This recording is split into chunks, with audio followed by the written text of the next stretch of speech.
ketemu lagi dengan podcast PBSI Teman Seia Sekita.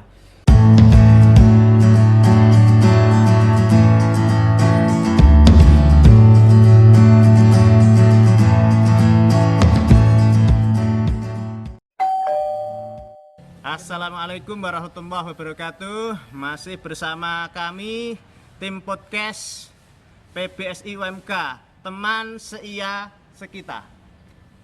Baik, untuk hari ini kita bertandang ke Universitas Muhammadiyah Surakarta dan kebetulan ada satu narasumber yang siap untuk berbagi tentang pembelajaran sastra anak. Saya perkenalkan, beliaunya adalah Dr. Miftahul Huda MPD. Selamat pagi Pak Huda. Selamat pagi Pak Agus. Pak Huda ini adalah salah satu dosen di PBSI Universitas Muhammadiyah Surakarta. S1 dari Universitas Muhammadiyah Surakarta, S2 juga sama dari Universitas Muhammadiyah Surakarta, serta S3 dari Universitas Negeri Malang. Beliau keahliannya adalah pembelajaran sastra dengan disertasi pemeringkatan tingkat berpikir dalam bacaan sastra. Baik, sebelum kita berbincang-bincang terlebih dahulu tentang pembelajaran sastra, saya satu pertanyaan yang masih mengganjal dari perbincangan sebelumnya dengan Pak Huda. Mengapa Pak Huda tertarik dengan sastra?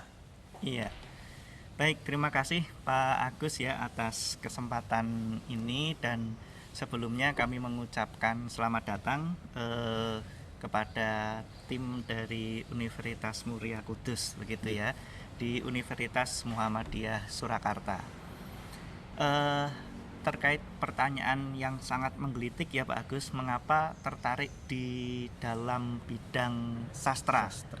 Jadi sastra itu merupakan hal yang sangat menarik bagi saya, karena sastra itu tidak sekadar menjadi sebuah hiburan ya. Salah satu fungsi dari sastra itu tidak sekadar hiburan, tetapi sastra itu menjadi salah satu alat atau salah satu sarana penjaga nilai. Jadi kalau kita mengingat masa kecil kita, itu orang tua kita itu mendongeng.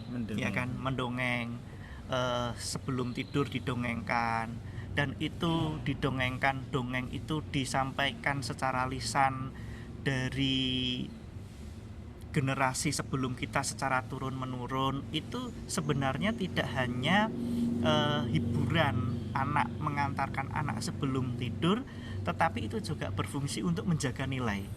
Nah, itu salah satu atau ilustrasi bahwa kenapa sastra itu menarik, selain sebagai hiburan juga sebagai wahana atau alat untuk menjaga nilai. Keahlian Pak Huda ini sebenarnya fokusnya ke sastra anak atau ke sastra menengah? Jadi lebih pada pembelajaran sastra Pak Agus. Secara umum ya? Ya, secara umum. Seperti yang sudah disampaikan oleh Pak Agus tadi, terkait disertasi saya itu pemeringkatan berpikir. Pemeringkatan berpikir dalam bacaan sastra. Jadi itu akan melihat tingkatan berpikir yang ada di dalam karya sastra, kemudian itu dikorelasikan di dalam pembelajaran, sehingga karya sastra tertentu itu tepat pada usia berapa, digunakan pada pembelajaran di usia berapa, sehingga tidak hanya sastra anak, itu juga bisa melebar ke dalam pembelajaran sastra secara umum. Begitu Pak Agus. Kalau melihat tingkat berpikir dalam bacaan sastra, mungkin klasifikasi apa saja Pak yang bisa disampaikan ke pemirsa ini untuk referensi teman-teman di PBSI? Baik, jadi ketika kita berbicara peserta didik terlebih dahulu ya, kita berbicara siswa, kita berbicara anak itu kan memiliki perkembangan kognitif yang berbeda. Betul. Ya. Jadi pada usia tertentu perkembangan kognitifnya itu akan berbeda pada usia yang lain. siswa sekolah dasar itu kemampuan kognitifnya, perkembangan kognitifnya itu berbeda dengan siswa SMP, berbeda betul. pula dengan siswa SMA. Nah, dengan dasar itu, dengan perbedaan tingkatan berpikir siswa atau perbedaan kemampuan kognitif siswa, maka logikanya materi sastra atau bacaan sastra yang dikonsumsi pun berbeda. Begitu. Nah, sementara selama ini kita tidak menemukan atau kita belum menemukan klasifikasi itu. Betul, bahwa ya. pembelajaran sastra berdasarkan pada usia atau karakter tertentu, karakter berpikir dalam hal ini begitu. Maka saya mencoba untuk mengangkat ini. Begitu Pak Agus. Baik. Artinya memang ketika disuguhkan ke anak dengan anak sekolah dasar dengan anak SMP juga berbeda mestinya, mestinya karya sastranya berbeda. Karya Sehingga sastranya nanti di berbeda. ujungnya kita itu perlu ada satu klasifikasi. Kita perlu ada kesepakatan bahwa untuk siswa sekolah dasar misalkan itu karya sastranya yang seperti apa, dengan kerumitan berpikir seperti apa, sehingga tidak ada gap ya antara yang dibaca dengan yang usia siswa. Baik. Artinya memang ketika disuguhkan ke anak dengan anak sekolah dasar dengan anak SMP juga berbeda mestinya, mestinya karya sastranya berbeda. Karya Sehingga sastranya nanti di berbeda. ujungnya kita itu perlu ada satu klasifikasi. Kita perlu ada kesepakatan bahwa untuk siswa sekolah dasar misalkan itu karya sastranya yang seperti apa, dengan kerumitan berpikir seperti apa, sehingga tidak ada gap ya antara yang dibaca dengan yang usia siswa begitu. Berarti memang melihat usia anak dulu ya, usia peserta didik sebagai bentuk menyuguhkan sastra kepada karya sastra kepada anak. Iya, bisa dibilang begitu Pak Agus. Selanjutnya Pak, yang mungkin selama ini berkembang di masyarakat bahwa sastra itu identik dengan hiburan, tadi sudah disampaikan. Sastra itu dianggap sebuah sekedar hiburan tanpa ada nilai-nilai yang ditanamkan di dalam bacaan sastra. Ini kalau Pak Huda melihatnya bagaimana ini? Iya. Jadi memang kita perlu mengedukasi, Betul. kita perlu memasyarakatkan sastra, Pak Sastra. Agus. Jadi sehingga sastra itu pada dasarnya adalah dia terlahir tidak dalam kondisi kekosongan budaya. Artinya karya sastra itu akan selalu terkait dengan kebudayaan masyarakat. Seperti yang disampaikan oleh Kuncoro Ningrat itu, bahwa sistem kebudayaan manusia itu ada 7, salah satunya adalah seni, dan di dalam seni itu adalah sastra. Maka ini bagian dari reaktualisasi pemikiran, perasaan, karsa cipta dari manusia. Sehingga karya sastra ini tidak sekadar sebagai hiburan semata, tetapi dia mencerminkan satu moral tertentu di dalam masyarakat. Dan ini perlu kita masyarakatkan, kita perlu sebarluaskan sehingga kita itu tidak terlalu, artinya tidak kaku begitu ya dengan sastra itu. Ibaratnya kalau sastra itu ibarat angin, dia tidak kelihatan tetapi dia membuat sejuk begitu Pak Agus. Betul, ya. Kalau di dalam pembelajaran sastra terkadang guru-guru, calon guru atau mahasiswa itu banyak mengalami kendala, Pak. Mungkin Pak Huda bisa memberikan satu tip untuk pembelajaran sastra, baik itu di tingkat sekolah dasar maupun menengah. Baik, sangat menarik Pak Agus. Ketika kita berbicara pembelajaran sastra, maka pembelajaran sastra itu tidak bisa dilepaskan dari karya sastra. Karya sastra. Nah, yang menjadi kendala itu adalah kurangnya atau minimnya peserta didik itu membaca karya sastra. Jadi bagaimana supaya pembelajaran sastra itu berhasil? Langkah awalnya adalah baca karya sastra.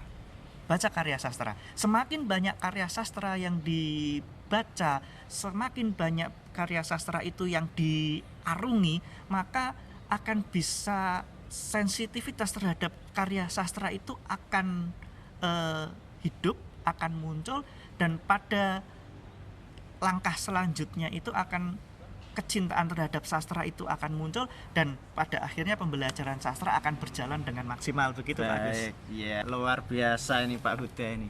Lebih fokus ke karya sastra yang mungkin berhubungan langsung dengan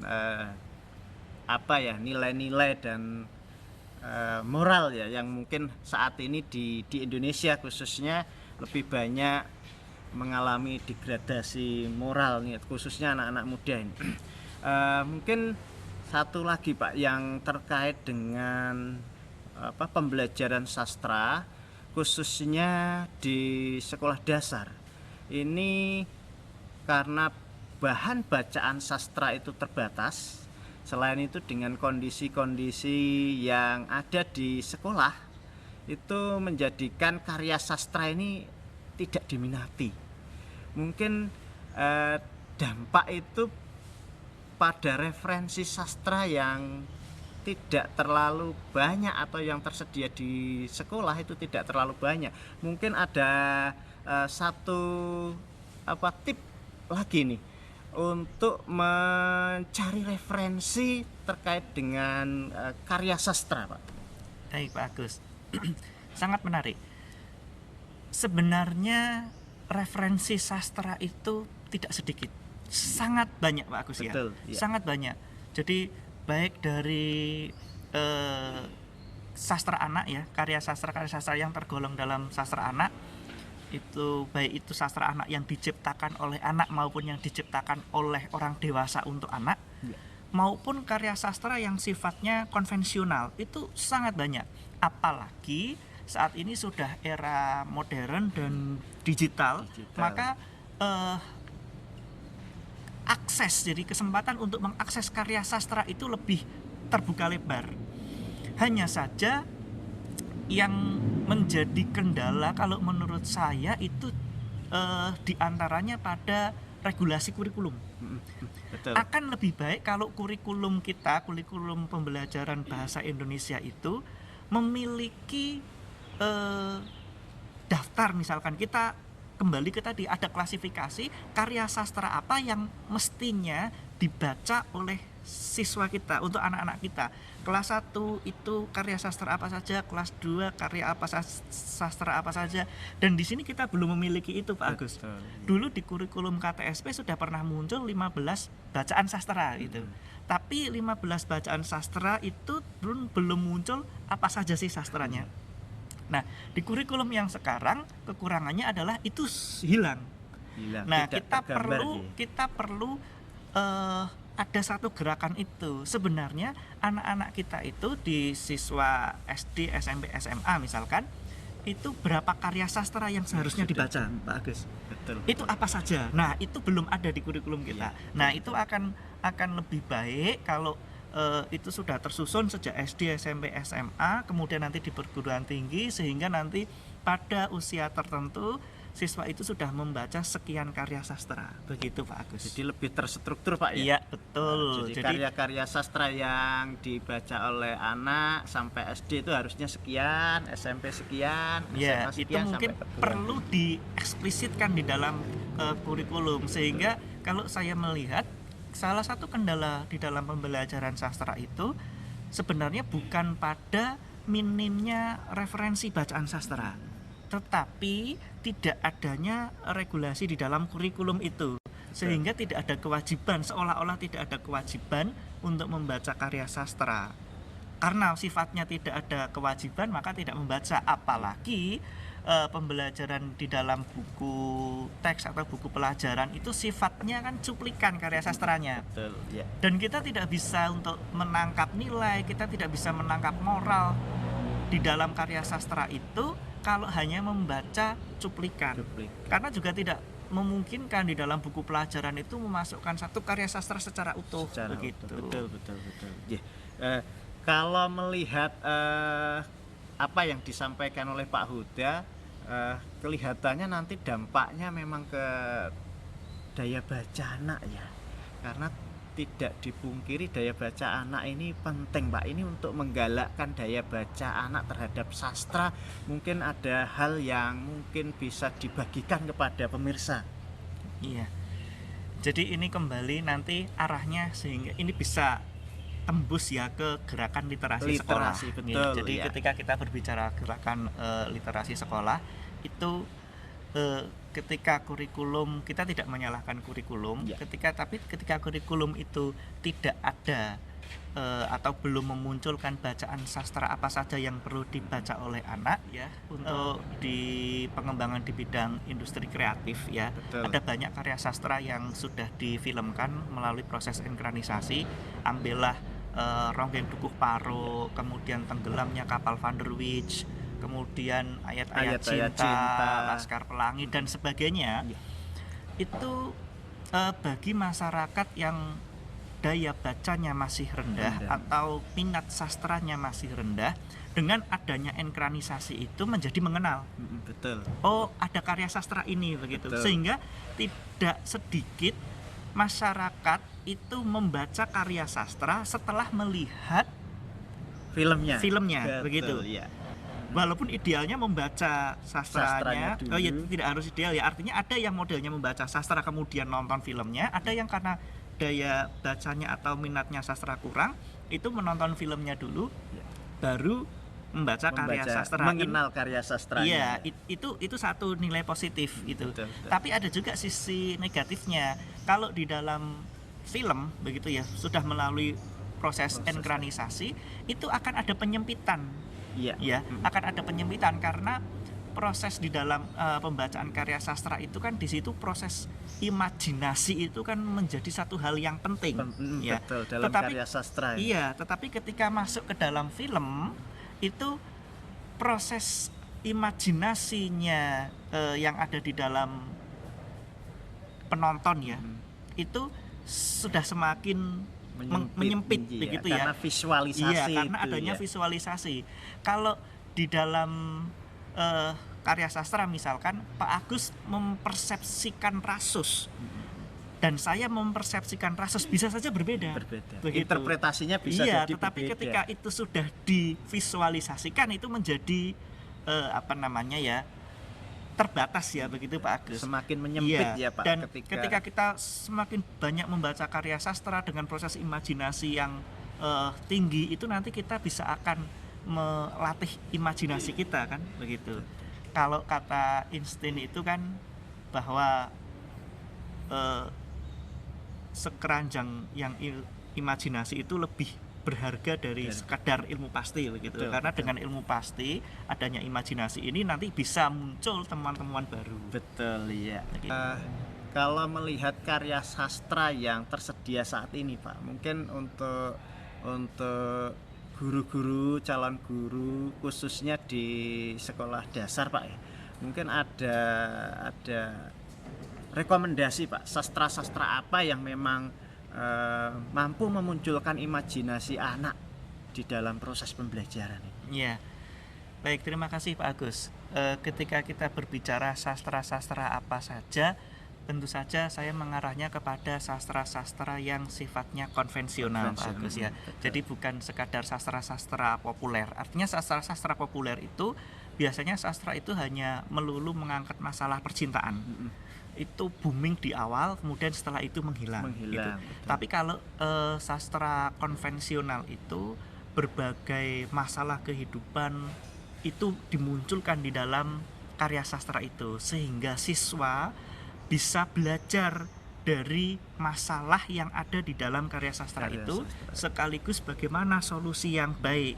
Nah, itu yang bisa kita rekomendasikan. Jadi saya tidak menyebutkan judul per A per B-nya gitu. Jadi, tapi lebih mendidik ya tadi. Iya, ada satu garis yang direkomendasikan adalah sastra-sastra yang sifatnya konvensional. Nah, untuk bisa menemukan karya yang konvensional ini tentunya guru perlu membaca dulu. Betul. Guru membaca apakah bacaan ini ditimang ini cocok tidak untuk siswa saya ketika siswa saya itu dia adalah siswa sekolah dasar. Itu ketika SMP, oh bacaan ini cocok atau tidak, demikian Pak Agus. Iya, baik. Kalau berbicara tentang karya sastra memang tidak pernah ada habisnya Pak ya. Tetapi ketika merujuk pada karya sastra populer Pak, ini yang perlu diwaspadai apa Pak? Karena tadi kalau yang konvensional mendidik, ini yang populer yang diwaspadai apa Pak? Iya.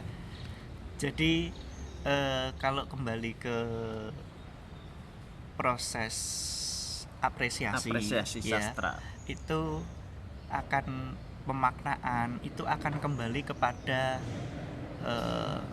pengalaman, kemampuan batin dari seseorang, sehingga pemaknaan Pak Agus dengan saya bisa saja jauhnya berbeda. Pak Agus bisa lebih sangat jauh, lebih sangat detail karena pengalaman batin Pak Agus itu lebih banyak gitu mengenai topik tersebut. Itu menariknya di situ. Jadi ketika kita berbicara apresiasi, kita berbicara tidak salah dan benar begitu. Betul. Nah, ketika kita bertemu dengan karya sastra populer, jadi bukan apa yang perlu diwaspadai, karena ini bukan sebuah sesuatu yang harus diwaspadai dan berbahaya, bukan, tetapi nilai yang bisa diambil Pak Agus. Kita akan kembali ke sana, bahwa di dalam kehidupan itu tidak melulu percintaan dalam artian laki-laki dan perempuan saja, tetapi ada masalah ekonomi, ada masalah politik gitu. Sehingga ketika kita melihat sastra kanon begitu ya, itu kita akan memperoleh nilai, akan memperoleh pelajaran yang lebih kompleks, sehingga itu akan berpengaruh Pak Agus dalam kita memandang kehidupan ini begitu. Jadi melalui karya sastra pandangan kita justru akan lebih luas ya, tidak hanya menyempit pada pandangan-pandangan yang konvensional saja. Betul, baik Pak, ketika dalam proses pembelajaran sastra di sekolah, khususnya sekolah dasar Pak ya, ini terkadang memang untuk memunculkan kesukaan anak terhadap karya sastra ini memang menjadi kendala oleh guru-guru. Begitu juga ketika guru-gurunya dengan background yang tidak mencintai, tidak begitu mendalami karya sastra, akan menjadi masalah tambahan untuk pembelajaran sastra. Ini mungkin Pak Huda bisa memberikan semacam tip bagi guru dan juga siswa terkait dengan pembelajaran sastra, biar guru-guru suka, juga begitu juga siswa lebih suka terhadap karya sastra. Iya, ada pepatah Pak Agus, tak kenal maka tak sayang. Nah, betul. Maka syaratnya adalah mengenal dulu.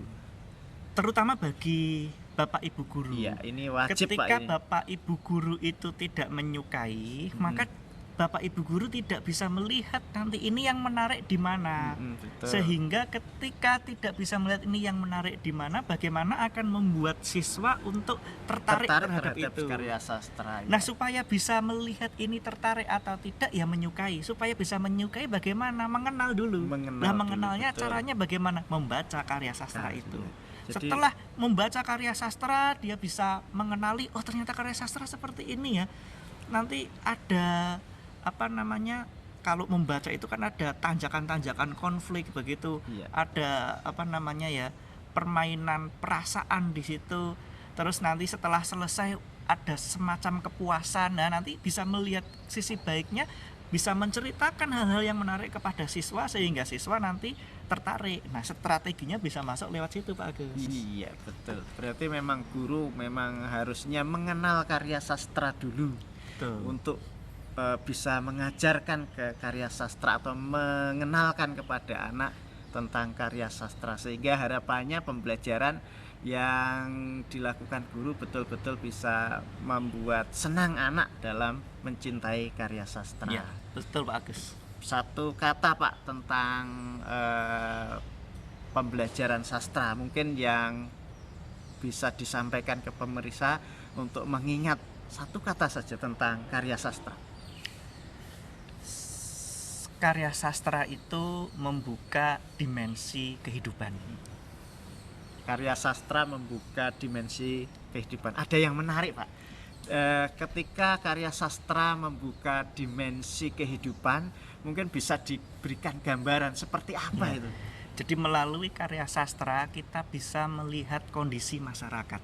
Ketika kita akan meneliti, misalkan kita akan meneliti kondisi suatu masyarakat pada zaman tertentu, kita melihat karya sastranya. Karya sastranya, Jadi betul. bagaimana karya sastra di zaman itu akan mencerminkan kondisi masyarakat, pandangan masyarakat, nilai yang dianut oleh masyarakat pada zaman itu. Saat itu, betul.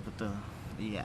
Jadi memang ketika karya sastra itu justru akan menunjukkan masanya, Pak ya. Betul. Ketika masa-masa era 80-an karya sastranya seperti ini, kalau sudah era 90-an beda lagi. Dari karya sastra tersebut maka kita bisa melihat kondisi pada saat Ya, itu. betul Iya, Pak Agus. iya. Tapi tentu saja dengan cara yang baik begitu ya. Iya. Maksudnya dengan cara yang baik karena karya sastra itu bukan catatan sejarah. Betul. Jadi karya sastra itu, di dalam karya sastra itu ada fakta, tapi juga ada imajinasi sebagai bumbunya yang melekatkan antar fakta itu. Nah, ketika kita akan melihat bagaimana kondisi suatu masyarakat pada zaman tertentu, ada pada tahun tertentu, lihatlah karya sastranya. Ini harus bisa melihat mana yang imajinasi, mana yang fakta sejarah, kita pisahkan. Nah, itu bisa kita lakukan ketika kita sudah membaca beberapa karya sastra, tidak hanya sekali begitu ya. Betul. Nah, itu nanti sensitivitas itu akan muncul, Pak Agus. Betul ya. Ketika karya sastra itu dihasilkan oleh pengarang, maka pengarang tersebut pasti punya tujuan, Pak, dalam menciptakan karya sastra, termasuk tadi yang disampaikan oleh Pak Huda tentang nilai-nilai atau kearifan lokal ya, mungkin yang banyak sekarang ini banyak disampaikan dalam pembelajaran, dalam menanamkan nilai-nilai moral, nilai-nilai karakter kepada anak melalui karya sastra. Rekomendasi untuk Pak Huda kepada teman-teman guru di lapangan, calon guru atau mungkin mahasiswa pendidikan bahasa dan sastra Indonesia, tentang nilai-nilai kearifan lokal atau nilai-nilai moral atau nilai-nilai pendidikan karakter. Mungkin karya sastra, 2 karya sastra saja, Pak, yang mungkin lebih menonjol di dalam nilai-nilai karakternya, mungkin bisa disampaikan, Pak. 2 judul karya sastra Iya, ya. Sebenarnya betul. banyak kalau diminta untuk memilih 2 judul karya sastra itu berat ya. Ya. Tetapi ketika kita mengaitkan ke pendidikan ya, salah satu pengarang yang menurut saya beliau memiliki kecerdasan yang luar biasa dalam artian menggabungkan meramu berbagai bidang, karena dalam karya sastra itu tidak hanya satu bidang, dan itu dikaitkan dengan pendidikan, itu Pak Andrea Hirata. Ya, begitu ya. betul. Jadi novel Mariamah Karpuf dan Laskar Pelangi itu merupakan, menurut saya itu 2 karya sastra yang luar biasa, mengandung tingkat pendidikan, kemudian pesan moral yang luar biasa, dan itu bisa saya rekomendasikan untuk teman-teman, silakan baca itu. Ya. Baik, Pak. Ketika melihat karya sastra anak negeri saat ini, karena memang ada beberapa pengarang-pengarang sastra yang bermunculan, fenomena-fenomena yang terakhir ini kita lihat. Menurut Pak Huda ini lebih mengarah pada karya sastra yang berbasis nilai pendidikan, atau memang yang sebagai pendatang yang bermunculan nanti di akhir-akhir tiba-tiba menghilang. Ini menurut Pak Huda bagaimana ini?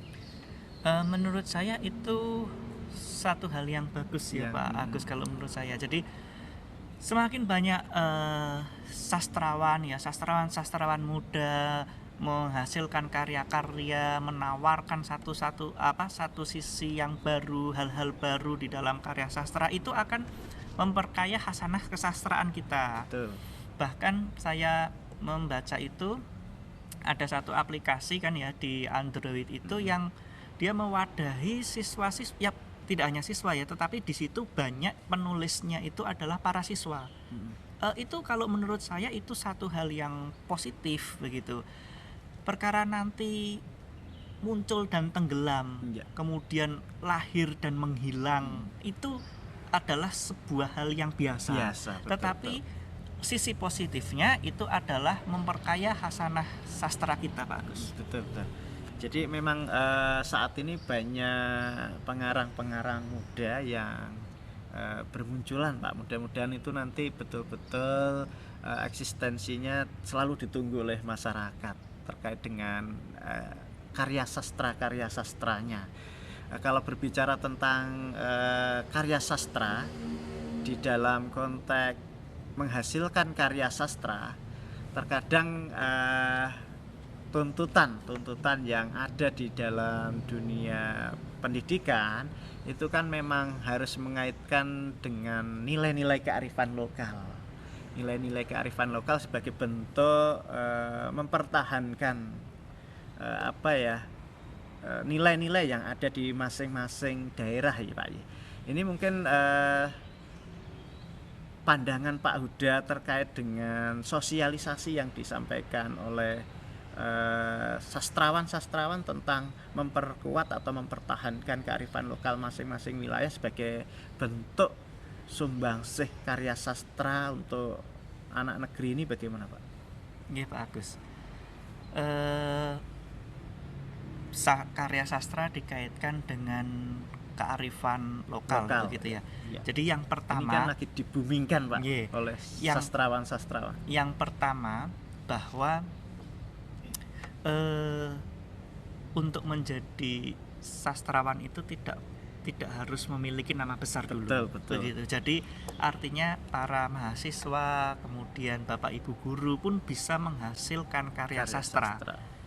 Menghasilkan karya sastra terus akan terasa sehingga nanti karyanya itu pasti akan semakin baik. Nah, terkait dengan kearifan lokal, kita kembali ke pandangan bahwa karya sastra itu tidak dilahirkan dalam kekosongan budaya, Pak Agus. Betul. Artinya ketika kita menghasilkan sebuah karya, misalkan karya sastra itu menceritakan tentang kehidupan satu suku tertentu, maka si penulis harus mengenal suku itu. Betul, ya. Jadi kebudayaan dari masyarakat yang ada di suku itu harus dikenal, dan itu secara otomatis akan masuk di dalam karya sastranya. Sehingga ini tidak bisa kita dikotomikan, tidak bisa kita pisahkan antara karya sastra dengan kearifan lokal. Secara otomatis nanti kearifan lokal ini akan masuk di dalam karya sastra, karena karya sastra itu kembali tidak lahir di dalam kekosongan budaya. Betul ya. Pak Huda, ini kalau terkait dengan kembali ke pembelajaran sastra ya. Pembelajaran sastra itu menurut guru-guru di lapangan, ini berdasarkan pengalaman saya ketika melakukan penelitian di lapangan, memang guru-guru itu terkadang penguasaannya tentang sastra itu masih lemah Pak. Masih lemah. Sehingga guru-guru itu sendiri juga terkadang tidak menguasai tentang pembelajaran sastra. Sebenarnya kalau khusus untuk pembelajaran sastra di sekolah dasar menengah, mungkin hal-hal apa yang lebih ditekankan di dalam pembelajaran sastra, Pak? Iya Pak Agus. Kalau di dalam pembelajaran sastra itu akan lebih baik ya, tingkat yang paling tinggi itu ketika siswa bisa menghasilkan karya sastra, bisa menghasilkan karya sastra, atau di bawahnya sebelum karya sastra itu lahir dari siswa itu harus ada proses apresiasi. Jadi sastra. tidak sekadar teori ya, dalam artian betul. teori sastra atau kritik sastra. Nah, meskipun ini berjenjang, untuk bisa mengapresiasi itu ya harus tahu teori sastranya, Betul, kemudian bisa sebagai mengkritik dasarnya karya ya, sastra. Pak, ya. Nah, itu harus kita bangun. Nah, ketika kita menyampaikan Bapak Ibu guru di sekolah itu lemah di dalam apresiasi atau penciptaan karya sastra, atau karena minatnya kurang. Nah, kenapa hal itu terjadi? Karena kita kembali lagi bahwa kurikulum kita belum mendukung sepenuhnya untuk universalisasi sastra kita. Betul. Jadi sastra kita itu menjadi sebuah hal yang universal itu belum mendukung itu. Bapak Ibu guru tentu saja ketika melakukan pembelajaran akan mengikuti apa yang ada di dalam kurikulum. Betul. Dan itu selama bertahun-tahun kurikulum kita tidak memberikan porsi yang menurut saya cukup untuk karya sastra, sehingga lama tidak dilatih, lama ditinggalkan, menjadi sastra itu menjadi artefak akhirnya ya. Jadi menjadi pajangan saja di pojok ruang begitu, dan dilihat kalau sempat, akhirnya menjadi seperti itu. Iya, betul. Dalam menghasilkan sebuah karya sastra memang prosesnya melalui tahapan-tahapan yang panjang ya Pak. Karena ketika menghasilkan karya sastra itu tidak terlepas dengan kemampuan menulis dan kebiasaan. Betul. Karena menulis itu kebiasaan. Kalau melihat pembelajaran sastra di lapangan, memang tidak dipungkiri apa yang ada dalam kurikulum itu menjadi sebuah keniscayaan memasukkan pembelajaran sastra dan memberikan porsi yang cukup ya Pak ya. Ini mungkin bisa disampaikan Pak kepada guru-guru ketika di kurikulum itu memang porsinya tidak cukup, apa yang bisa dilakukan guru, solusi lah, semacam solusi yang bisa dilakukan guru, apakah melalui pengembangan pembelajaran sastra atau mungkin menyelipkan beberapa karya sastra, mungkin bisa disampaikan ke guru atau pemirsa di podcast PBSI ini Pak. Iya. Ketika kita melihat porsi sastra di dalam kurikulum kita itu belum cukup, maka kreativitas guru dibutuhkan. Betul. Guru bisa membuat program-program yang menjadikan siswa itu mengenal sastra, begitu. Ada misalkan sebelum pembelajaran membaca karya tertentu dulu, begitu Pak Agus. Jadi sebelum proses pembelajaran mungkin diawali dari Maaf sebentar Pak Agus. Membaca karya sastra terlebih dahulu ya. Betul. Ya, jadi memang dari mengenalkan itu memang harus dimulai dari proses pembelajaran dulu Pak ya. Ketika proses pembelajaran itu mencoba untuk dikembangkan melalui proses membaca karya sastra atau mengenalkan karya sastra tadi, harapannya ada sebuah minat siswa untuk membaca sastra di luar proses pembelajaran, karena memang kurikulumnya tadi yang memberikan porsi tidak cukup untuk karya sastra.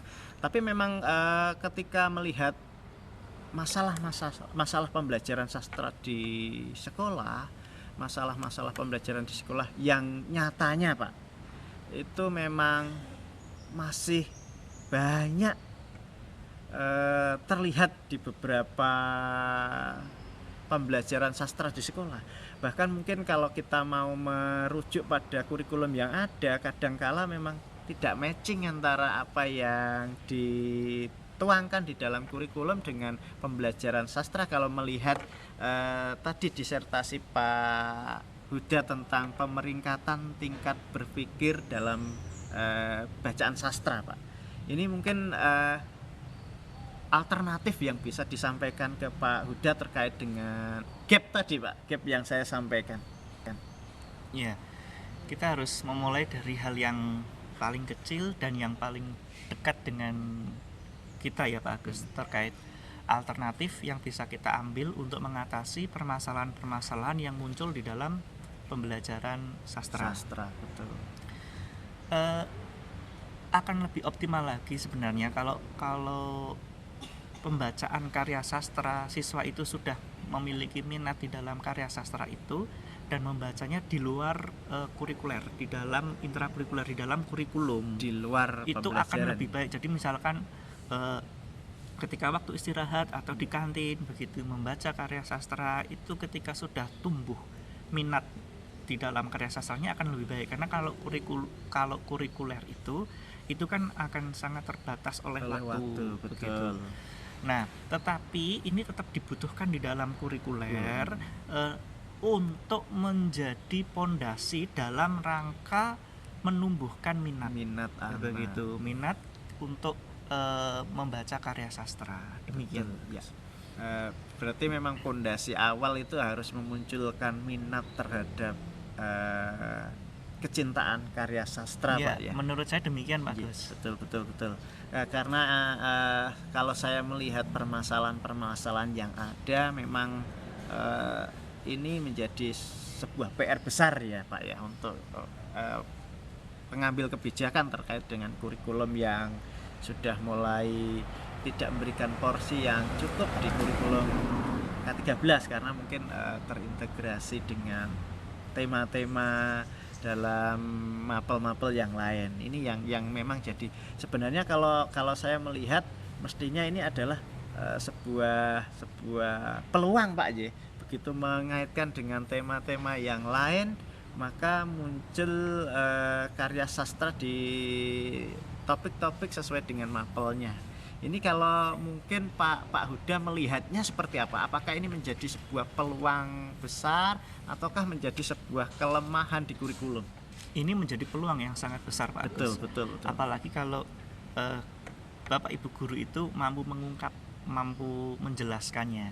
Saya ambil contoh misalkan ketika Ikal akan membuat perahu, ya, kenapa yang diambil itu kayu yang sudah lama terendam di dalam sungai. Betul. Kemudian dia membuat layar, berapa lebar layarnya, kemudian nanti sudut layarnya berapa, itu kan akan berkaitan dengan bidang lain, Pak Agus. Jadi tidak sekadar membaca karya sastra. Jadi kalau menciptakan karya sastra seperti saya sampaikan tadi itu mengaitkan dengan bidang lain, begitu. Sehingga dengan membaca karya sastra itu juga akan mempelajari bidang lain.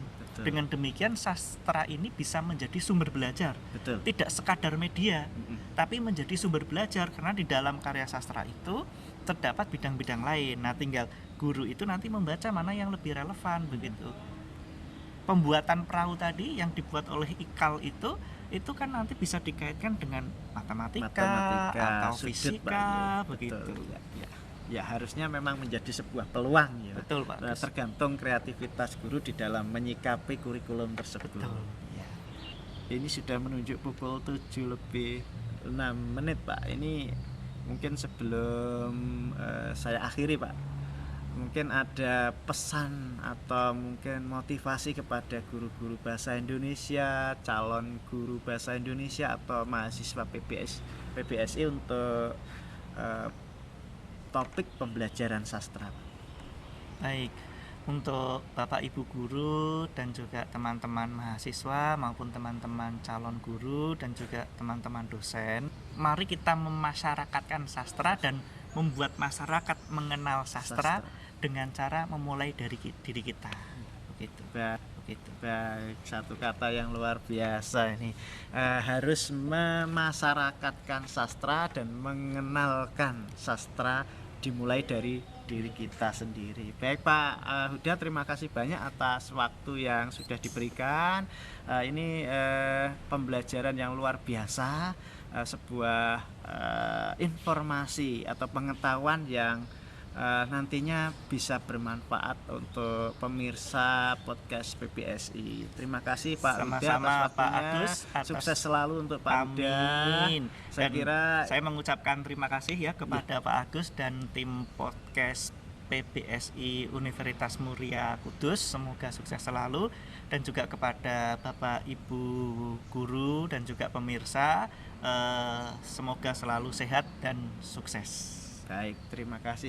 Baik, pemirsa PBSI, podcast PBSI UMK, semoga apa yang sudah disampaikan oleh Pak Huda menambah pengetahuan kita, dan yang pasti ini akan menjadikan sebuah motivasi untuk mengenal karya sastra dan memunculkan minat terhadap kecintaan sastra.